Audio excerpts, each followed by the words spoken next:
with Sue Elson with Using AI for Finding Work. Could we please all make her feel welcome as she comes to the stage? Thank you.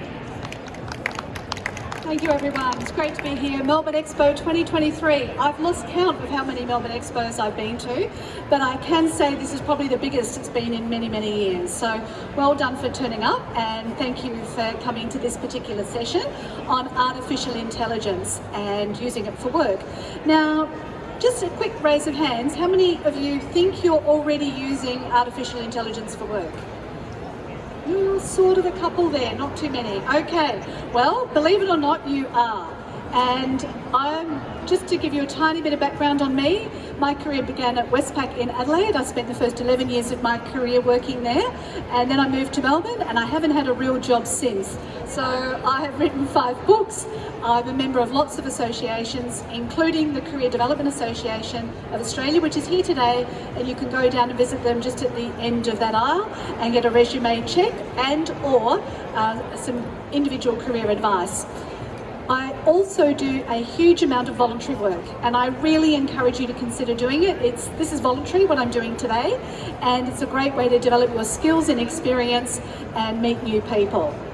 So in this session, I'm going to get through quite a lot of information. If you would like a copy of these slides, you are most welcome to them. I've got the lovely Lawrence here filming it so that it will go up on YouTube. So if you forget everything, you can just go to Sue Elson's YouTube channel and you'll find it there. And there's also a little handout here if you would like me to email it to you.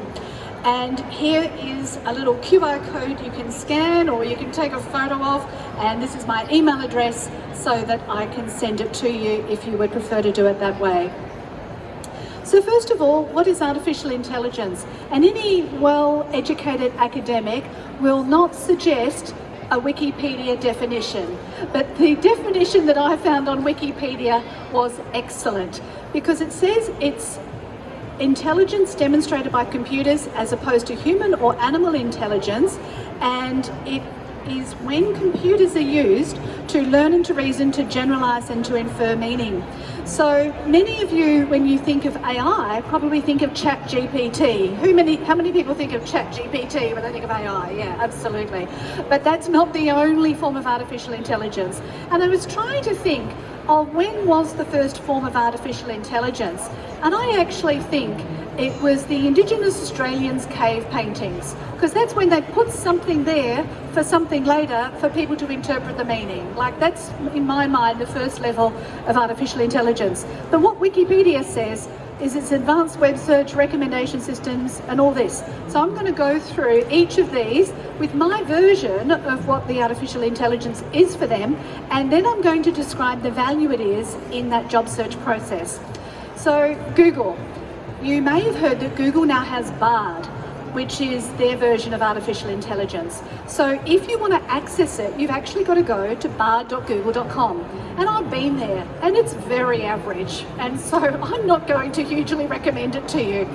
But you will need to sign into your Google account, so Google gets to know even more information about you.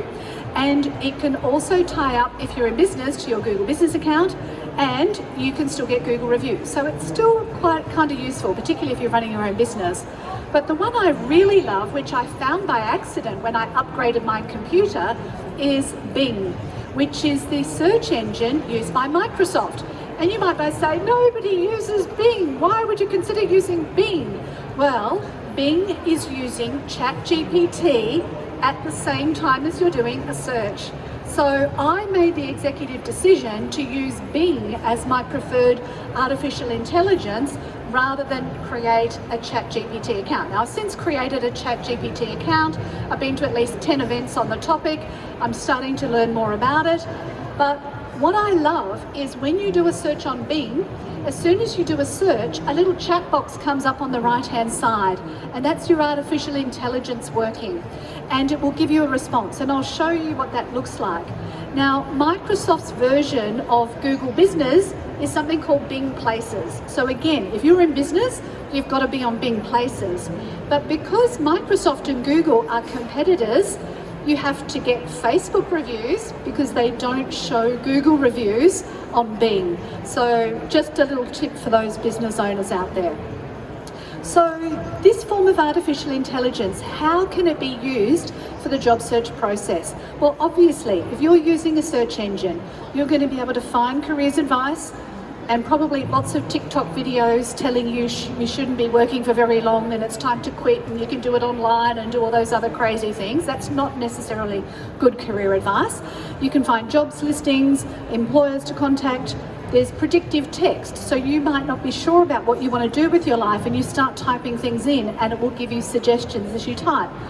You can remember your past history by going back and seeing the other things that you've looked at, and it may have that chat feature.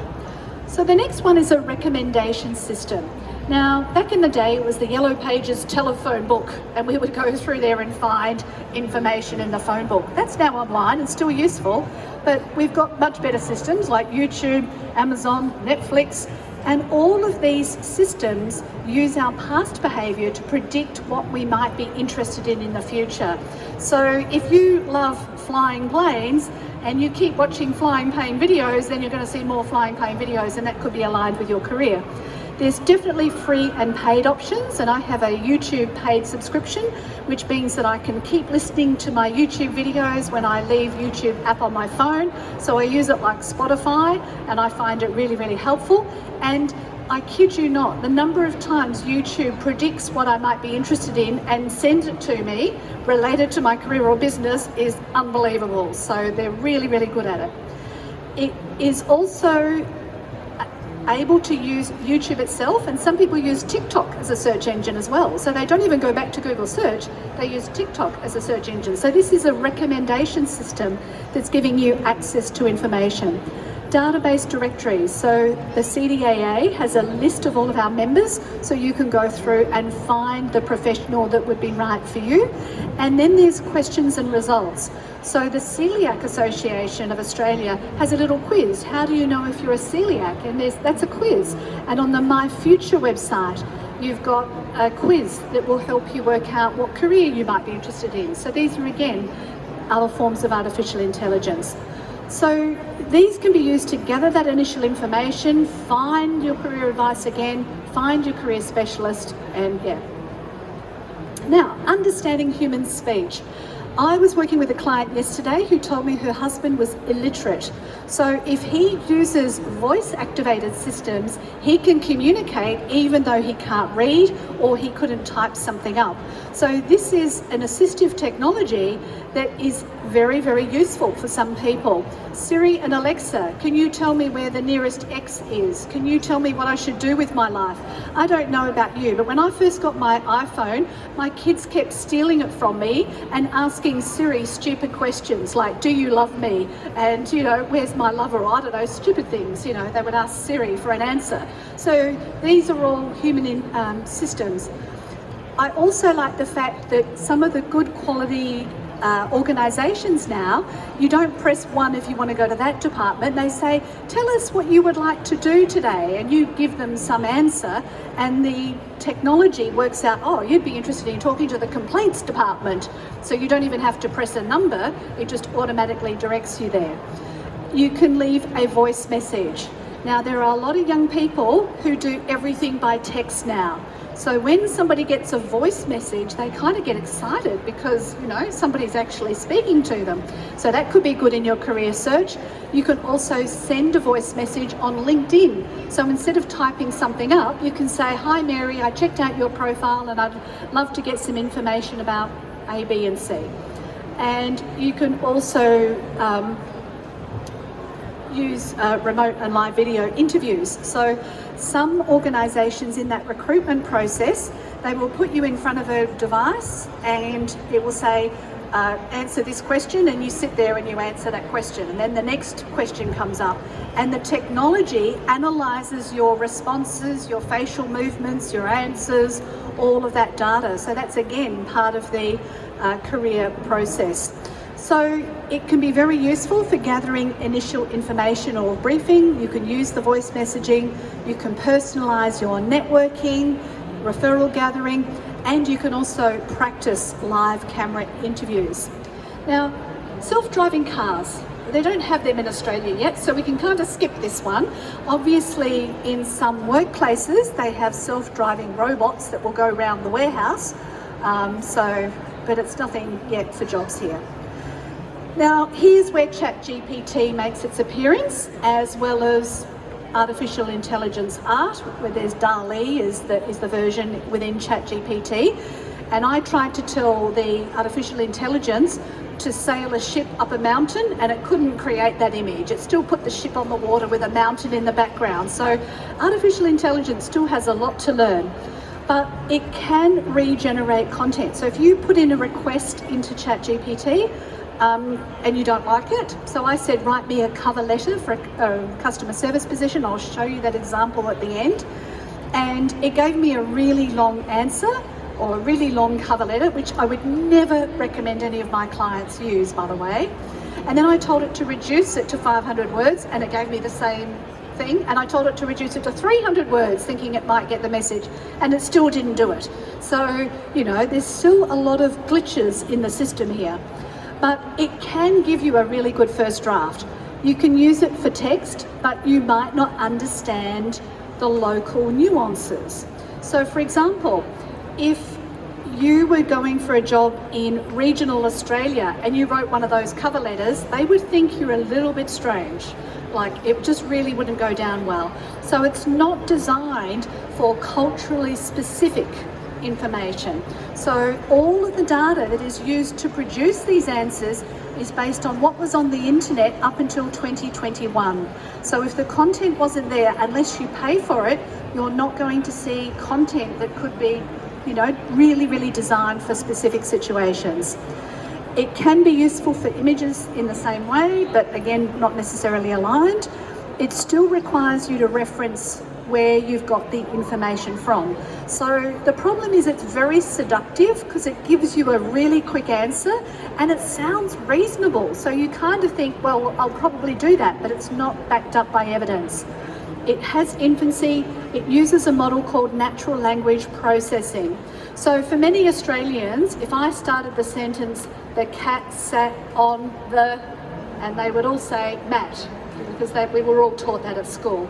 But if I was doing that in artificial intelligence, it would have scanned all the internet's content and said, well, yes, mat was the most popular word, but it might have chosen some other word based on what it had read online. So just keep that in mind. It still lacks the local knowledge and the personal relationships, and it also lacks all the things that are not on the internet. Believe it or not, there's a lot of information that is not on Google, or that it's skewed a particular way, so keep that in mind as well. You can get your first draft resume, your first cover letter. If you keep giving it questions, it will eventually get to know you and understand more about what you want. You can get a different perspective. You can enhance your images. So let's say you've taken a photo for LinkedIn and you've got a terrible background, it can take out the background for you, and it can even write code for your website. And for automated decision making, there's a lot more of these tools coming into the job search marketplace. So you're going to find assessment tools, quizzes, video interviews, game-based assessments. So when I went for a job, I had to do these game-based quizzes, and I've never played, I'm not a gamer, so I thought that really disadvantages me because I'm not a gamer. So if you were going for a job that required gamer assessment skills, then you could get training around that and make sure that you're ready for those gaming assessments.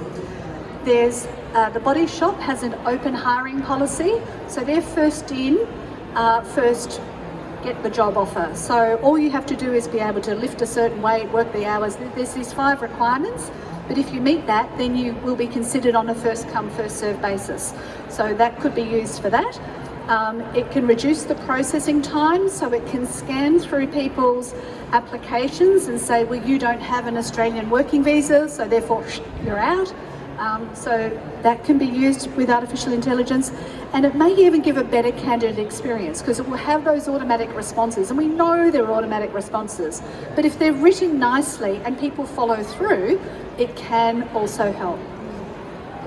And there's some other examples there's still personal data safety issues. I'm still a little bit concerned about having a new login every time you apply for a job. That can be very annoying, but you can definitely scale and move on as well. And the strategic gaming systems, there's lots more information about those as well. And you can have multiple players, you can use training and assessment at different levels, you can get people to do some testing in a virtual environment before the real life environment, and it's much safer for them as well. And it can be used in all aspects. So I was at a conference this week and they were going to set up an animation to describe an onboarding process so that everybody stopped making mistakes, and it would save them a huge amount of time and money in the process. So I'd like to remind you that apart from the actual artificial intelligence component here, the skills to get a job are very different to the skills to do a job. And all of us career development practitioners will keep telling you that. Like, it's great to have the skills, but unless you know how to get a job, how do you end up in work? So there's some resources there for you to check out, and definitely encourage you to do those. Now, in my view, and I've been online since 2001, I joined LinkedIn in 2003. By saying I'm online, my first website went online in 2001. So I've been in this digital landscape for a very long time. And these are the skills that I personally believe we're going to need to have to be able to secure work in the future. If you're looking for work, you need to spend 2 hours a day, 5 days a week. I don't know anybody who can search for work for 8 hours a day, 5 days a week. I mean, it's nuts, and you'll get stressed. The rest of the time, go and lie on the beach, read a book, do whatever you like. You must be willing to continually learn. So when I completed my degree in the year 2000, I could have gone on to further study, but I chose to keep going to events. And I've been to events basically every week since 2000, to keep myself up to date and well educated. So you don't need to go to do formal training necessarily, but you do need to keep learning, and for all aspects of the job search process.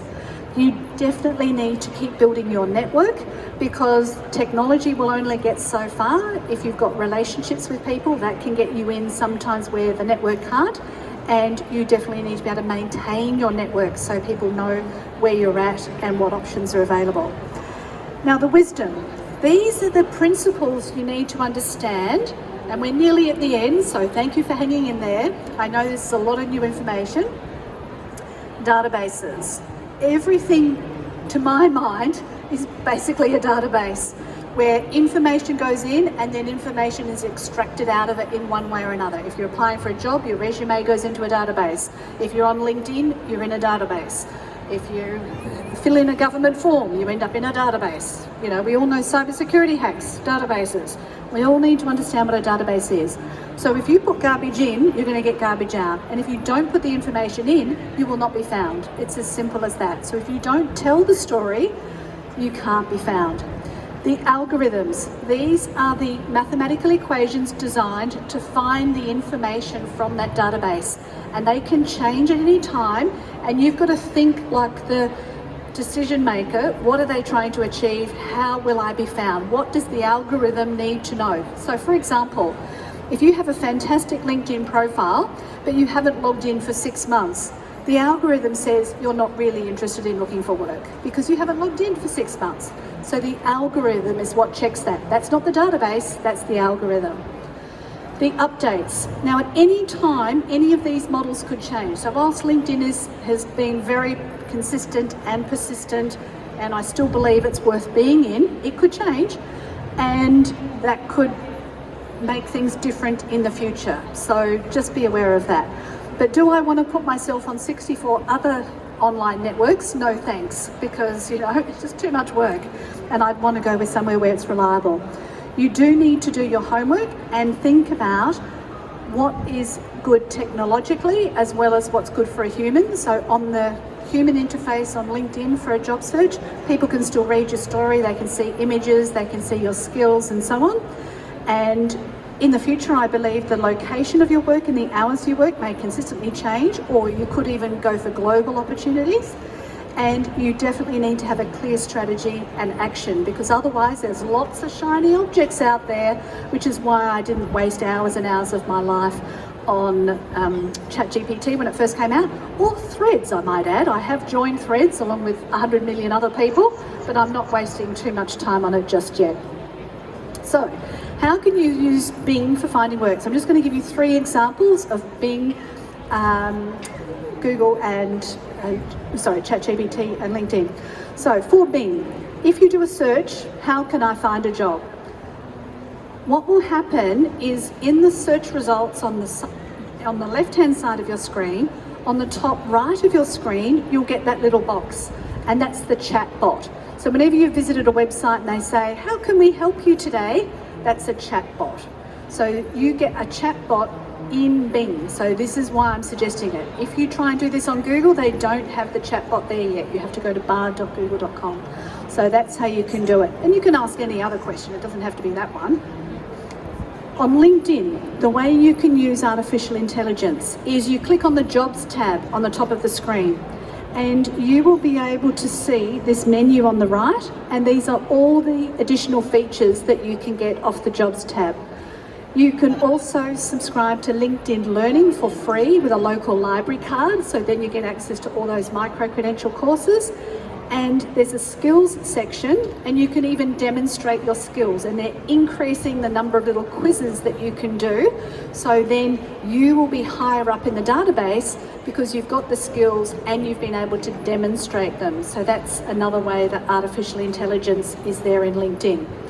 Now, ChatGPT I left to last because I'm still not convinced that it's the panacea that we all need.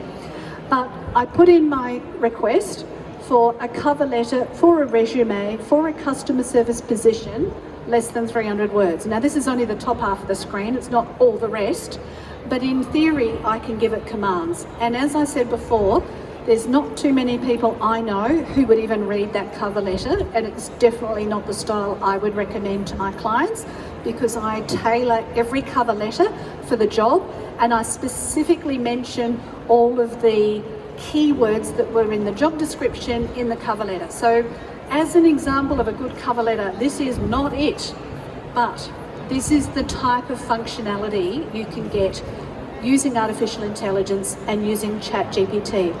You still need to make sure that you verify any of the information if you're doing it that way. So there's all the things that we've just been through, so well done for sitting through all of that. There's lots of different ways you can use artificial intelligence. If you would like a copy of these slides, plus the other ones I've done today, which is top tips for finding jobs, as well as over 50 and fabulous, if you're in that category, I'm happy to send them out. There's no cost, and I'm happy to take questions. There's also a little handout at the front here if you would like to get access to a few slides. And I'm not sure how long I've got left. 5 minutes. Happy to answer any questions if anybody's got a question. Or you're all just thinking, oh my God, I don't know what's next. Any questions from the audience? Yes, excellent. You got a question? No? No questions? Just raising a hand. All right. They're a very young job seeker. You have to be 14 years and 8 months to work in Victoria. Yes, you got a question? No, are you happy to wrap it up then? I guess, yeah. Anything else anyone else wants to ask?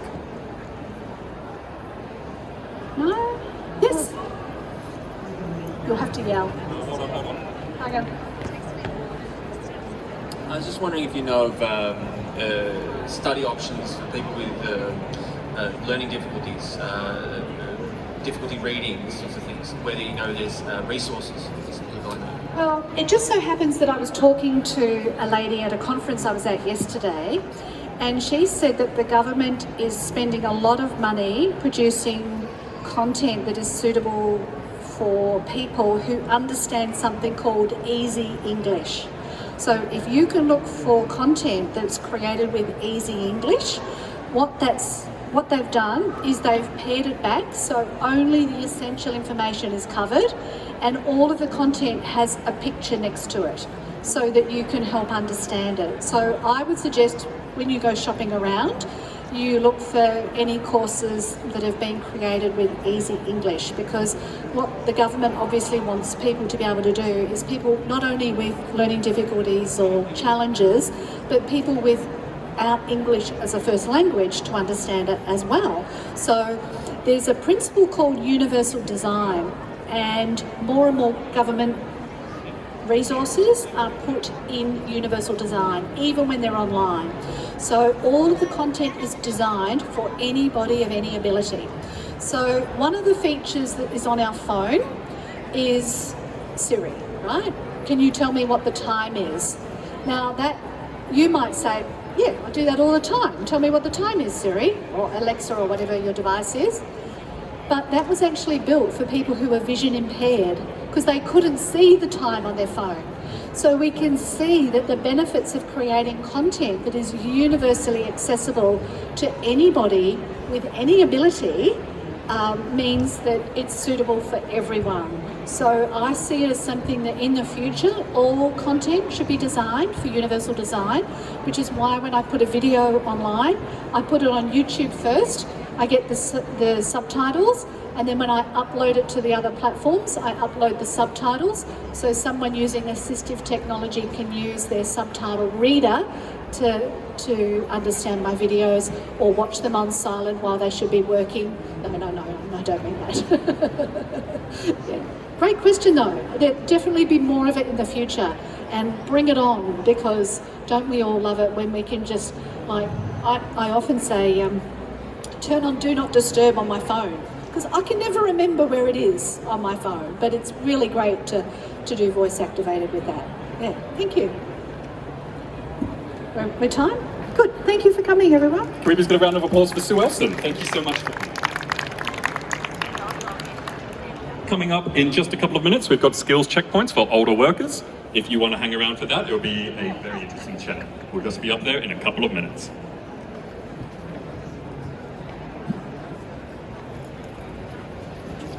I think we need to push it back.